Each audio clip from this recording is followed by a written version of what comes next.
नमस्कार साथियों। गोरखपुर विश्वविद्यालय की परीक्षाओं की तिथि मई के पहले सप्ताह में होंगी तय।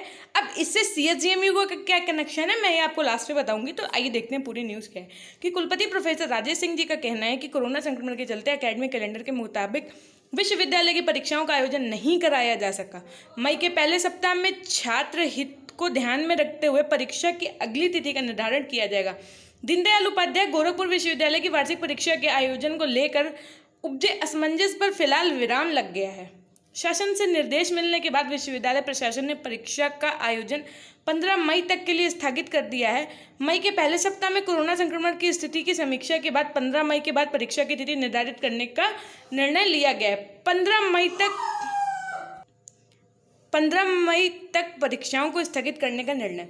विश्वविद्यालय के एकेडमिक कैलेंडर के मुताबिक वार्षिक परीक्षाएं मई में प्रस्तावित थी। अचानक बढ़े कोरोना संक्रमण के चलते विश्वविद्यालय ने निर्धारित तिथि पर परीक्षा न कराने का निर्णय तो ले लिया था, लेकिन आगे क्या होगा इसे लेकर असमंजस बना हुआ था। इस बीच शुक्रवार को आए शासन के निर्देश ने असमंजस को दूर कर दिया।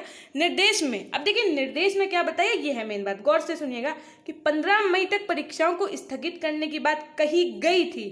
15 मई के बाद भी परीक्षाएं होंगी या नहीं होंगी, तो उनकी तिथि क्या होगी, यह निर्णय कोविड संक्रमण को देखते हुए शासन ने विश्वविद्यालय प्रशासन पर छोड़ा है।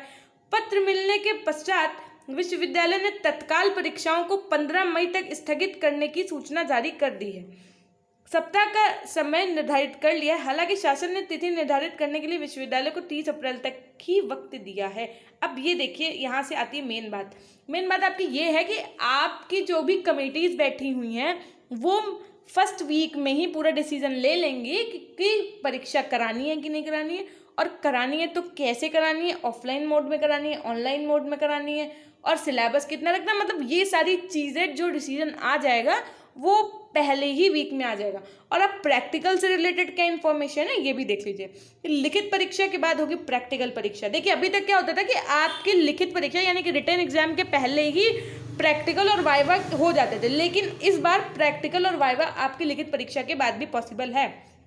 तो प्रैक्टिकल परीक्षाओं को अप्रैल में संपन्न कराने की योजना विश्वविद्यालय प्रशासन ने बनाई थी, लेकिन कोरोना संक्रमण के चलते वह योजना ध्वस्त हो गई। बदली परिस्थितियों में विश्वविद्यालय ने लिखित परीक्षा के बाद प्रैक्टिकल परीक्षा कराने का निर्णय लिया है। ऐसे में अब प्रैक्टिकल परीक्षा जुलाई तक आयोजित किए जाने की संभावना है।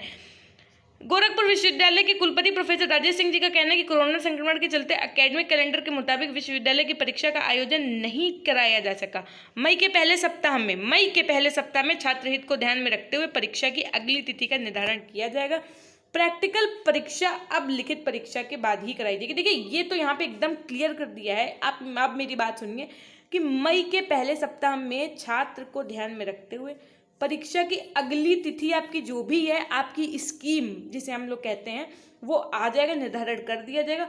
और प्रैक्टिकल परीक्षा अब लिखित परीक्षा के बाद ही कराई जाएगी। तो यहाँ से जानकारी स्पष्ट हो गई है कि अब आपकी पहले रिटन एग्जाम्स होंगे और उसके बाद में प्रैक्टिकल होंगे। ठीक है, तो ये तो थी हमारी जानकारी गोरखपुर यूनिवर्सिटी से रिलेटेड।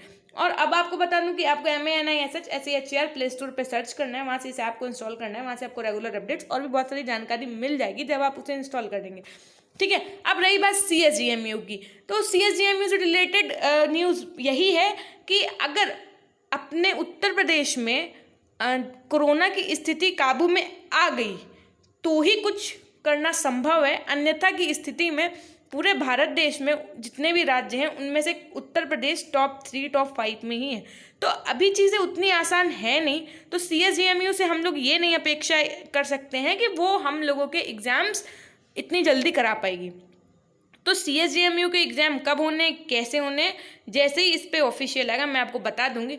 और कल के वीडियोस के जो भी कमेंट्स थे उनका रिप्लाई मैंने कर दिया है, और आशा करती हूँ कि आप इस वीडियो में भी अपने कमेंट्स को यथावत लिखते रहेंगे, जिससे मुझे एक पॉजिटिव एनर्जी मिलती रहे, आपके लिए नए वीडियो को बनाने के लिए एक नई प्रेरणा मिलती रहे। Thank you.